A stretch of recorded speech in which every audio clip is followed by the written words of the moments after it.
할렐루야. 이 아침 죄전을 찾으신 여러분들에게 하나님의 은혜와 평강이 함께 하시기를 축복합니다. 오늘 말씀 마가복음 9장은 우리가 잘 알고 있는 변화산의 영광, 변화산의 역사, 기적을 우리에게 말씀해 주시고 그 변화산과 더불어 짝이 되죠. 산에서 내려와서 간질병 걸린 아이를 고쳐주시는 치유의 역사와 더불어 그 뒤에 예수님께서 십자가 순환에 대한 예고의 말씀을 주십니다. 그리고는 더 누가 크냐 논쟁을 하시고 우리를 반대하지 않는 자, 또 그것이 바로 우리의 편이다라는 말씀도 해주시고 실족에 대한 엄중한 경고를 해주십니다.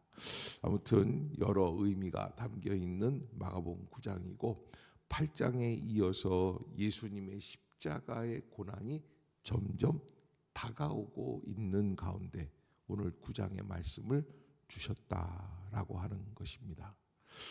오늘 예수님께서는 제자 3인방 베드로, 야고보, 요한 이 세 사람을 데리고 변화산으로 올라가십니다. 깜짝 놀라는 역사가 벌어지는데 형상이 변형이 되고 옷이 광채가 나고 그것만으로도 놀라워요. 예수님의 옷이 광채가 나고 얼굴이 빛같이 해같이 빛나고 그 형상이 변형이 되는 겁니다.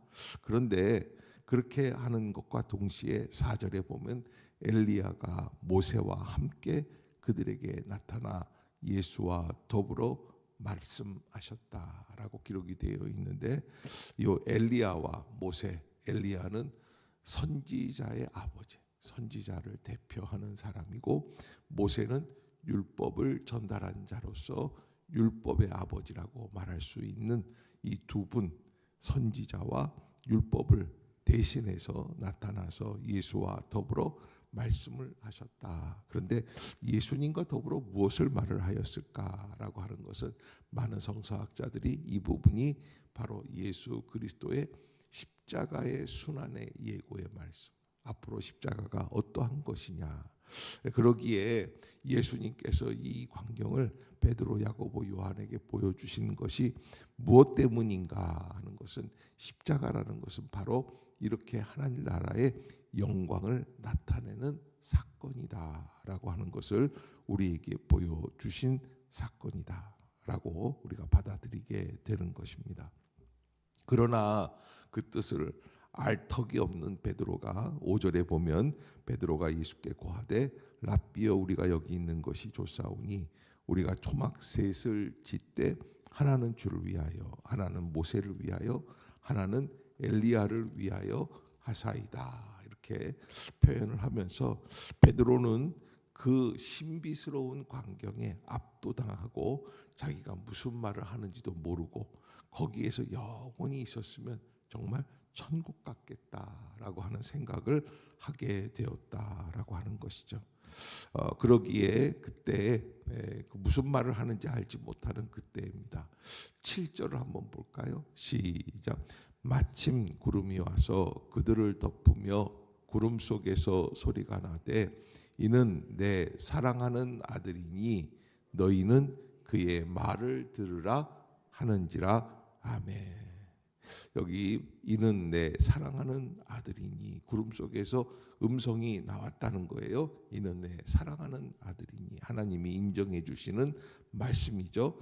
그런데 그 다음에 너희는 그의 말을 들으라. 우리가 어떤 신앙을 하고 있는가라고 하는 것, 신앙생활의 가장 중요한 것, 지금 변화산에서 우리에게 주시려고 하시는 메시지는 무엇인가라고 하는 것은 하나님의 음성에 집중하라. 예수님의 말씀에 집중하라. 그러기에 이 말씀에 순종해 나가는 것. 여러분 행위로 분위기로 베드로는 열정이 있습니다. 초막을 셋을 지을 수 있는 열정도 있는 겁니다. 뭐든지 하려고 합니다. 그런데 신앙이라는 것은 내가 뭘 자발적으로 자원해서 하려고 하는 것보다 말씀을 듣고 순종하는 쪽이 훨씬 좋은 거예요. 여러분 우리 교회도 많은 분들이 자기가 원하는 것을 하려고 하는데 사실은 그 가운데 내가 부탁하는 걸 하려고 하는 분은 쉽지가 않아요. 그래서 다 뭐라고 그건 이래서 안 되고 저건 저래서 안 되고 다 차 뛰고 보 뛰는 거예요. 그러기에 우리가 신앙생활할 때 예수님의 말씀에 집중하고 있는가, 말씀에 순종해야 하는가. 그것이 바로 십자가의 역사고, 예수님은 하나님의 말씀에 순종했던 대표적인 분이시다라는 것을 알 수 있어야죠. 그래서 이 영광, 그 변화산의 영광은 어디로 이어진다 그랬어요? 십자가로 이어지는 거예요. 십자가의 사건. 그래서 십자가는 영광인 거예요. 그래서 우리가 볼 때 십자가는 고난이고 죽음이고 멸망 같지만, 그러나 이것이 바로 예수 그리스도 안에서 하나님의 놀라운 영광으로 연결되는 사건이다라는 것을 우리가 잊지 말아야만 합니다. 그리고 산에서 내려오니까 예수님께서는 뭐라고 말씀을 하시냐면 9절을 한번 봅시다. 시작. 그들이 산에서 내려올 때 예수께서 경고하시되 인자가 죽은 자 가운데서 살아날 때까지는 본 것을 아무에게도 이르지 말라 하시니. 아멘. 왜냐하면 십자가 사건을 준비하는 과정이기 때문에 비밀을 미리 이야기할 필요가 없는 것이죠. 그러면서 그렇게 이야기를 하지만 그들은 아직까지 부활에 대해서 체험이 없기 때문에 10절에 보면은 뭐라고 말씀을 하고 있냐면 죽은 자 가운데서 살아나는 것이 무엇일까? 죽은 자 가운데, 우리는 지금 오랫동안 알아왔고 배워왔고 들었기 때문에 알고 있지만 죽은 자 가운데서 살아나는 것이 무엇일까? 그것은 부활의 생명이죠. 자, 이에 예수께 묻자와 이르되 어찌하여 서기관들이 엘리야가 먼저 와야 하리라 하나이까. 근데 이게 이제 엘리야가 이게 무슨 이야기냐면 예수님이 오실 메시아인 것을 이 변화산 사건을 통해서 궁극적으로 알게 되었다는 거예요. 그러면 메시아가 온다면 말라기에서 보면은 세례 요한이 먼저, 엘리야가 먼저 온다고 그랬는데 엘리야는 왜 안 오느냐? 엘리야가 세례 요한이 왔다. 그런데 왔지만 너희가 함부로 대하였다. 이렇게 13절에 기록을 하면서 일단락이 나요. 그리고서 이제 14절부터는 귀신 들린 간질병 걸린 아이를 고쳐주시는 말씀이고, 예수님께서 산 위에 올라가 계시는 동안에 산 아래에서는 예수님이 안 계신 동안에 큰 소란함이 일어나는 거죠. 간질병 걸린 아이를 못 고치는 거예요. 누가? 제자들이.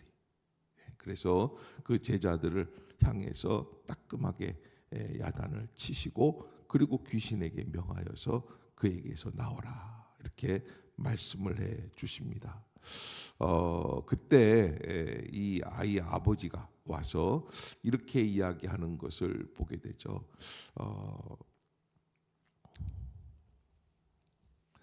여기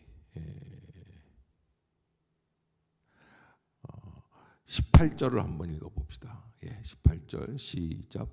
귀신이 어디서든지 그를 잡으면 거꾸러져 거품을 흘리며 이를 갈며 그리고 팔이 해지는지라. 내가 선생님의 제자들에게 내쫓아 달라 하였으나,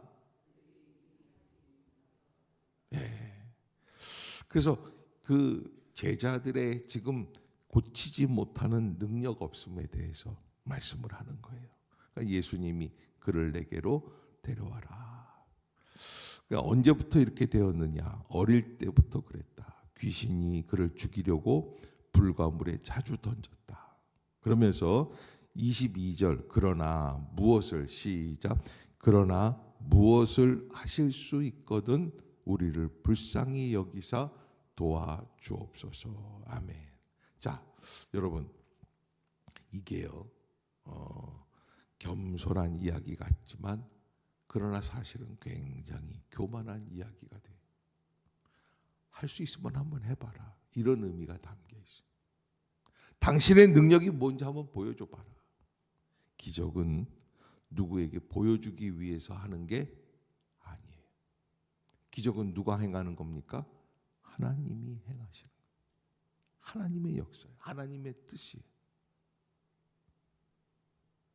무엇을 할 수 있느냐라는 것을 누가 하느냐? 성령 하나님께서 역사해 주시는 일이기 때문에 인간이 말할 수가 없는 거예요. 그래서 예수님이 이렇게 이거는 믿음의 사건이지 능력의 사건이 아니다. 23절 한번 읽어봅시다. 시작. 예수께서 이르시되 할 수 있거든이 무슨 말이냐? 믿는 자에게는 능히 하지 못할 일이 없느니라 하시니 아멘. 그래서 예수님께서 그 사람의 말을 받으시고 무엇을 하실 수 있거든 우리를 불쌍히 여기사 도와주옵소서 그랬는데 우리는 어떻게 해요? 바꾸시는 거예요. 그래서 할 수 있거든이 무슨 말이냐? 믿는 자에게는 능히 하지 못할 일이 없느니라. 할 수 있으면 해보세요라고 말해서는 안 된다. 그 사람의 언어의 태도. 여러분 사실 참 중요한 것이 인생을 살아가는 데 있어서 가장 많은 행복과 불행을 결정할 수 있는 것이 무엇이냐라고 말할 때 태도라고 할 수 있어요. 공부를 할 때에도 청소를 할 때에도 밥을 할 때에도 무슨 일을 할 때에도 아니면 쉴 때에도 어떤 태도를 가지고 있는가. 좋은 것도 마지못해 하면 억지로 하는 것이 되죠. 기쁨이 안 돼요. 그러기에 하나님 앞에서 내가 어떤 태도를 가져야 되는가. 그런데 이 육체적인 육신의 태도와 더불어서 언어의 태도도 있다는 거예요. 말의 태도. 어떻게 말을 하느냐. 그 사람의 마음이 그 안에 담겨 있다는 거예요. 지난 간밤에 제자들에게 데려왔지만 제자들이 그 일을 치르지 못하고 이루지 못하는 것을 보았을 때 간질병 걸린 아이 아버지는 참 한심하다고 느끼는 거예요. 이게 예수 공동체도 별 볼 일이 없구나. 무엇을 하실 수 있거든 우리를 불쌍히 여기사 도와주셔서 겸손한 것 같지만 판단과 정죄예요. 너희들 아무것도 아니구나. 그러기에 예수님은 그 말을 바꾸셔서 할 수 있거든이 무슨 말이냐. 믿는 자에게는 능히 하지 못할 일이 없느니라. 온전한 믿음으로 나오라는 것이죠. 그걸 아버지가 금방 깨닫고 24절 시작. 곧 그 아이의 아버지가 소리를 질러 이르되 내가 믿나이다. 나의 믿음 없는 것을 도와주소서 하더라. 그러니까 어떤 일이 벌어져요? 이렇게 말을 태도를 바꾸니까 25절에 예수께서 무리가 달려와 모이는 것을 보시고 더러운 귀신을 꾸짖어 이르시되 말 못하고 못 듣는 귀신아 내가 내게 명하노니 그 아이에게서 나오고 다시는 들어가지 말아라. 그렇게 역사해 주시는 거죠. 그래 귀신이 소리 지르며 심히 경련을 일으키고 나갔다. 저는 여기 오늘 본문에서 25절 그 후반부에 예수님이 귀신을 쫓아내시면서 하시는 말씀이 그 아이에게서 나오고 다시 들어가지 말라. 이 말씀이 굉장히 참 중요한 말씀이었구나 생각이 들어요. 그래서 우리가 하나님의 은혜 가운데 정말 한번 치유받는 것으로 끝나는 게 아니라 잘 유지할 수 있는 믿음이 있어야지 되겠다라고 하는 것. 언제나 깨어서 주의 일을 감당하려고 하는 마음이 있어야지 된다. 그때 예수님은 오늘 이 사건을 어떻게 마무리하시느냐. 29절입니다. 시작. 이르시되 기도 외에 다른 것으로는 이런 종류가 나갈 수 없느니라 하시니라. 아멘. 이 기도의 역사. 이 기도 외에는 그러기에 능력은 직분에서 나오는 게 아니에요. 예수님의 제자이기 때문에 사도이기 때문에 예수님이기 때문에 그런 게 아니라 기도에서 나오게 된다. 그러기에 기도로 승리해야지만 된다. 벼라산의 영광이 어디로까지 이어집니까? 기도하는 일에까지 연결되어지는 것을 보게 되는 것이죠.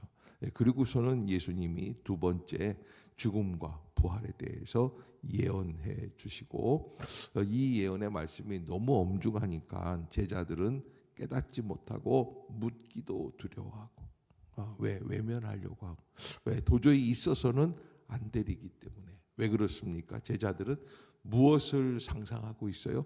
영광만을 보고 있는 거예요. 예루살렘에 들어가셔서 이제 새로운 이스라엘을 세우시고 새 이스라엘의 왕이 되는 것만 이제 바라보고 있는 거죠. 그러면서 가버나움에서 이게 마태복음에 보면 18장에 보면은 뭐가 있냐면 누가 크냐라고 하는 이 큰 거에 대해서 토론을 하고 있는 논쟁이 벌어지게 되고, 예수님은 그 중에서 어린아이 하나를 안으시며 제자들에게 말씀하십니다. 37절 한번 봅시다. 시작. 누구든지 내 이름으로 이런 어린아이 하나를 영접하면 곧 나를 영접함이요, 누구든지 나를 영접하면 나를 영접함이 아니요 나를 보내신 이를. 아멘. 예, 그래서 어린아이와 같은 믿음을 우리에게 말씀해 주십니다. 그리고 더 나아가서 요한이 예수께 여짜오되 선생님, 우리를 따르지 않는 어떤 자가 주의 이름으로 귀신을 내쫓는 것을 보고 우리를 따르지 아니함으로 금하였다라고. 이게 제자들은 어떻게 생각합니까? 따라야 진짜 제자 아닌가라고 생각하는데, 예수님은 이렇게 말씀을 하시죠. 예, 우리를 반대하지 않는 자는 우리를 위하는 자니라라는 말씀을 해주셔서 넓은 의미로 확장해서 그들을 받아들이고 그들과 함께 연대해야 된다라고 하는 거. 하나님의 나라는 내 뜻대로 내 생각대로만 하려는 것이 아니다. 그러면서 여기 실족에 대한 말씀과 더불어서 죄악에 대한 경고의 메시지, 손이 범죄하면 찍어버리고 발이 범죄하면 찍어버리고 눈이 범죄하면 또 빼내버리는 그런 말씀을 하시면서 이 죄악에 대한 우리의 결단을 요구하고 계십니다. 죽어도 하나님의 은혜 가운데 과거로 돌아가지 말아야죠. 죄에 대한 단호한 태도를 우리가 잊지 말아야지만 되겠다라고 하는 것도 우리에게 말씀해 주십니다. 사실 중요한 거는 하나님의 나라가 세워지고 이스라엘이 새로운 이스라엘을 세우고 예수님이 왕이 되시고 이런 게 굉장히 중요한 것 같아요. 그러나 예수님은 오늘 이 9장에 그런 말씀을, 손을 찍어버리고 발을 찍어버리고 눈을 빼버리는 것은 나라를 세우는 것도 중요하지만 가장 중요한 건 뭐예요? 내 안에 진정한 하나님의 나라가 임하여 있는가라고. 죄에 대해서 철저한 그런 단호한 결단을 원하고 계시는 것을 우리에게 말씀해 주시죠. 그러기에 소금이 그 맛을 잃으면 무엇으로 짜게 하리요? 50절 한번 같이 읽고 마치도록 합시다. 시작. 소금은 좋은 것이로되 만일 소금이 그 맛을 잃으면 무엇으로 이를 짜게 하리요? 너희 속에 소금을 두고 서로 화목하라 하시니라. 아멘. 너희 속에 소금을 둔다는 건 뭐예요? 내가 예수 그리스도 하나님 나라 그 믿음의 맛을 잃지 않는 자가 되어야만 한다. 그래서 내 안에 소금이 있다. 어떤 사람들은요, 자기는 소금 노릇을 해야 된다 그러면서 막 공동체에 대해서 비난을 하고 막 이런 얘기를. 그 소금을 안에 두라는 얘기는 뭐예요? 너나 잘하세요. 내가 하나님 앞에서 믿음으로 깨어서 내 맛을 잃지 않아야지 돼요. 자기는 엉터리로 하고 자기 기분 내키는 대로. 여러분, 제일 어려운 신앙이 뭐냐면 기분이 좋을 때는 뭐든지 다 할 수 있고 기분이 나쁘면 그대로 주저앉는 신앙. 그러기에 하나님 나라를 믿음으로 감당해 나갈 때 우리는 기분에 의해서 하는 것이 아니라 하나님의 말씀에 의해서. 그래서 변화산에서 뭐라고 말씀을 하셨죠? 저희는 그는 내 사랑하는 아들이니 너희는 그의 말을 들으라라는 거예요. 그런 은혜의 역사, 거룩은 선택이 아니라 본질이다라고 말을 할 수 있는데, 우리가 하나님 앞에서 합당한 모습으로 그 일을 감당해 나가야지만 된다. 여러분, 우리 속에 어떤 영이 들어와 있습니까? 하나님의 은혜 가운데 진정한 은혜의 영, 겸손한 영, 간질병 걸린 아이의 아버지, 교만하듯이 하나님 앞에서 자기가 판단하고 예수님 앞에서 할 수 있거든 한번 해보세요. 할 때 그거는 너무너무 하나님 앞에서 합당하지 못한 자세다. 그러기에 십자가를 앞에 두신 예수님께서 그 말의 태도를 바꾸시면서 다시 그를 치유해 주시는 놀라운 은혜를 체험하게 되는 것을 보게 됩니다. 그러나 지금 이렇게 큰 영광스러운 사건들이 일어나지만 사실은 예수님은 한 발자국 더 어디로 가까이 나아가십니까? 십자가를 향해서 가고 계시는 것을 보게 되죠. 우리가 인생을 살아갈 때 예수 그리스도 안에서 그 십자가의 역사를 빼놓지 마십시오. 우리는 어떻게 해야 십자가를 감당합니까? 우리는 내 안에 육의 사람이 죽고 영의 사람이 사는 역사. 나는 죽고 예수가 산다. 그러죠? 그 말씀을 늘 잊지 마시고 그 믿음으로 십자가의 영성을 잃지 않는 성도들이 되시기를 주의 이름으로 축복합니다. 기도하겠습니다. 사랑의 하나님, 새날 아침을 열어주심을 감사합니다. 새 은혜를 부어주심을 감사합니다. 주님께서 주시는 귀한 말씀들 잊지 않게 하여 주시고 변화산의 영광, 기적에만 마음을 빼앗기지 않게 하여 주시며 오히려 하나님의 나라, 하나님의 은혜가 내 안에 담겨 있는지 우리의 언어, 우리의 말의 태도에 온전하고 합당하고 겸손한 자세인지 한 번 더 살펴보게 하여 주시옵소서. 우리가 나 자신을 쳐서 예수의 말씀 앞에 복종하게 하는 귀한 영의 역사가 이루어지게 하여 주옵소서. 오늘도 하루 종일 주님이 인도해 주실 줄로 믿습니다.